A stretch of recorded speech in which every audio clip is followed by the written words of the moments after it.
KATC Chief Meteorologist Rob Perillo. Welcome back and welcome to the weekend. It's going to be a cold weekend for sure, and eventually we're going to see winter precipitation. The coldest temperatures so far this year, maybe the coldest temperatures in a couple of decades. We'll see how this one plays out. So let's take a look, as Radley told you, about the different type of precipitations that we could possibly see. And we are visualizing the air column, and what we're expecting is primarily freezing rain and sleet as we get into a little bit this weekend, but more so into Monday. And that's when you have that cold air aloft. We have this warm air layer, and that's going to be residing anywhere between about 2,000 and 6,000 feet. So more than likely, this is the scenario that we're going to see as we head into going into Monday, where we have just this small cold layer, sub-freezing temperatures down at the surface. So you have this rain hits the ground, hits the surface that's already cold, and we have freezing rain. Some of it's going to be sleet. I'd forget about snow for now, and we're going to see some rain, but eventually this warm air layer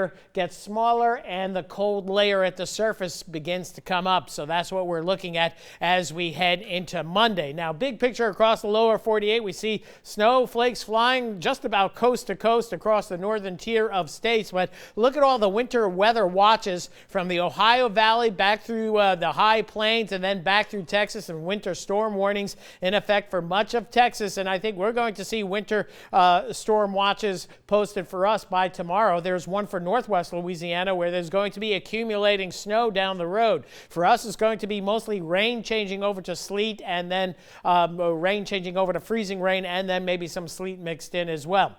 Not a whole lot of precip showing up on the Dopplers, but that light misty drizzle that's out there really doesn't get picked up by the Doppler radar, but you can see more steadier rains down towards St. Mary Parish, but the threat of heavier showers are done with. This is what we're going to see throughout the weekend, some misty drizzles, just making the temperatures in the mid to upper 30s and wind chills in the 20s that much more uncomfortable, and that's where we're going to be overnight tonight through tomorrow morning. Temperatures mid 30s, feels like temperature in the mid 20s, and lots of clouds tomorrow.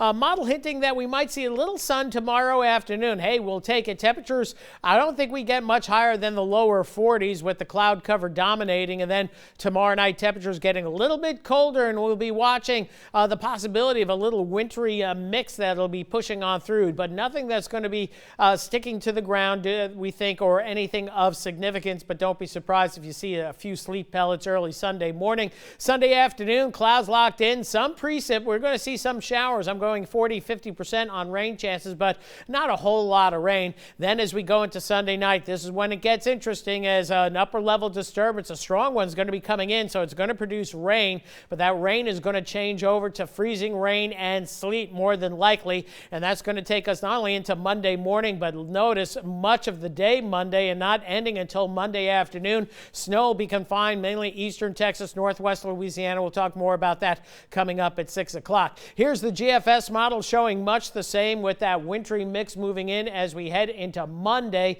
and all the snow staying to the north of us. And then the question is, how cold behind this system? Look at the temperatures here. The GFS model, which has been way out there, going for single-digit temperatures. Mind you, the all-time record for Lafayette is 6 above zero, very close to that, but right now we're going to go for teens come Tuesday morning. As for ice accumulation, mainly coming in as we head into Monday. This is the latest GFS model. Half-inch of ice means power outages, tree limbs going down, that sort of thing. And the European model pretty much on the same too, mainly along and north of I-10, where we could see a half-inch of ice accreting, and that is going to be trouble and cause hazardous travel. So temperatures tonight in the 30s. Tomorrow we might get into the mid-40s, but don't count on it. Colder weather to follow. Here's a 24-hour forecast. Again, lots of clouds, temperatures holding in the 40s, wind chills upper 20s to lower 30s. And here's your timeline. We're thinking freezing rain coming in Sunday night into Monday, ending Monday night. And more importantly, hazardous travel